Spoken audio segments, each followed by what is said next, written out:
Hello everyone, आज इस video में हम बात करेंगे समन के संबंध में कि समन क्या होता है। देखिए, समन जो है वो न्यायालय की एक प्रकार की आदेशिका है, जैसे कि समन है, वारंट है, डिक्लेरेशन है यानी कि उद्घोषणा। ये सब चीजें क्या है, ये आदेशिका की कैटेगरी में आती हैं, जिनको न्यायालय किसी अभियुक्त या साक्षी को न्यायालय में उपस्थित होने के लिए जारी करता है। इस वीडियो में आज हम बात करने वाले हैं समन की। तो समन भी जो है एक प्रकार की आदेशिका है, जिसको न्यायालय इसलिए जारी करता है कि जो अभियुक्त है किसी मामले में या फिर जो साक्षी है वो न्यायालय में प्रेजेंट हो सके।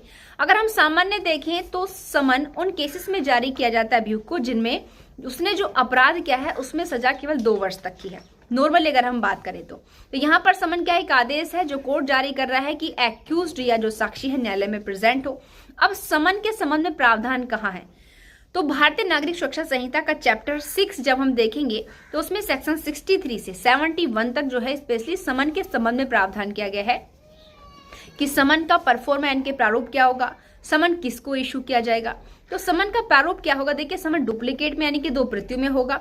जो पीठासीन अधिकारी है यानी कि मजिस्ट्रेट या न्यायाधीश है उसके सिग्नेचर होंगे और उसकी सील लगी हुई होगी। भारतीय नागरिक सुरक्षा संहिता 2023 में एक न्यू मोड से समन की सर्विस का प्रावधान किया गया है, जो कि क्रिमिनल प्रोसीजर कोड 1973 के अंतर्गत नहीं था। ऐसा क्या प्रावधान है, तो जब आप इसका सेक्शन 63 देखेंगे तो उसमें आप पढ़ेंगे कि जो समन की तामील है वो इलेक्ट्रॉनिक तरीके से भी की जा सकती है। इस प्रकार का प्रोविजन BNSS के अंदर किया गया है। अब हम मान लेते हैं कि जो समन है वो किसी ऐसे व्यक्ति को भेजा जा रहा है जो या तो गवर्नमेंट सर्वेंट है या फिर वो किसी संस्था में काम करता है। तो फिर समन किसको भेजा जाएगा, तो मेनली वो व्यक्ति जहां पर काम करता है उसका हेड ऑफिस यानी कि जो कार्यालय उसके प्रधान व्यक्ति को जो है समन इशू किया जाएगा। अगर मानो जिस व्यक्ति को समन भेजा गया है वो व्यक्ति वहां पर ना मिले तो उसके परिवार के जो वयस्क पुरुष हैं उनको समन की सर्विस की जा सकती है। अगर हम आपको बात करें क्रिमिनल केसेस के अंतर्गत समन की तामील अगर जिस व्यक्ति पर की जा रही है वो ना मिले तो उसके परिवार के जो वयस्क पुरुष होंगे उन पर उसकी सर्विस की जा सकती है। बट जो सर्वेंट है वो परिवार के सदस्यों के अंतर्गत नहीं आता, उसको यहाँ पर शामिल नहीं किया जाएगा। बट जो सिविल केसेस होते हैं उनमें परिवार की वयस्क महिला भी समन की जो है उसके माध्यम से भी समन की सर्विस की जा सकती है। क्रिमिनल केसेस में ऐसा नहीं होता है। अगर हमने जो है एक्यूज्ड को समन भेज दिया बट अभियुक्त जो है फिर भी कोर्ट में प्रेजेंट नहीं हुआ, तो ऐसी सिचुएशन में क्या होगा, तो ऐसी स्थिति में उस अभियुक्त पर फिर जो है वारंट इशू किया जाता है। पहली बार जो बेलेबल वारंट होते हैं यानी कि कोर्ट में आने के बाद उनको क्या मिल जाएगी, बेल मिल जाएगी। बट बेलेबल वारंट के बाद भी एक्यूज यानी उसको समन भेजा, बेलेबल वारंट भेजा, उसके बाद भी वो कोर्ट में प्रेजेंट नहीं हुआ, तो अब क्या किया जाएगा, उसके बाद जो है अभियुक्त को नॉन बेलेबल वारंट यानी कि अजमानती जो वारंट होते हैं वो भेजे जाएंगे।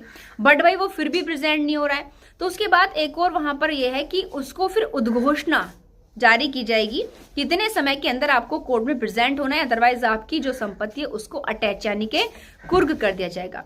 अगर उद्घोषणा के दौरान जितनी ड्यूरेशन दी गई है उसके अंदर भी अभियुक्त प्रेजेंट नहीं होता है तो उसकी प्रॉपर्टी की कुर्की कर दी जाती है। संपत्ति की कुर्की केवल इसलिए की जाती है ताकि जो अभियुक्त है वो न्यायालय के अंदर प्रेजेंट हो सके। बट यदि इतने के बाद भी प्रॉपर्टी की कुर्की होने के बाद भी एक्यूज्ड कोर्ट के अंदर प्रेजेंट नहीं होता है तो उसके बाद उसकी संपत्ति की जो है सेल यानी कि विक्रय कर दिया जाएगा।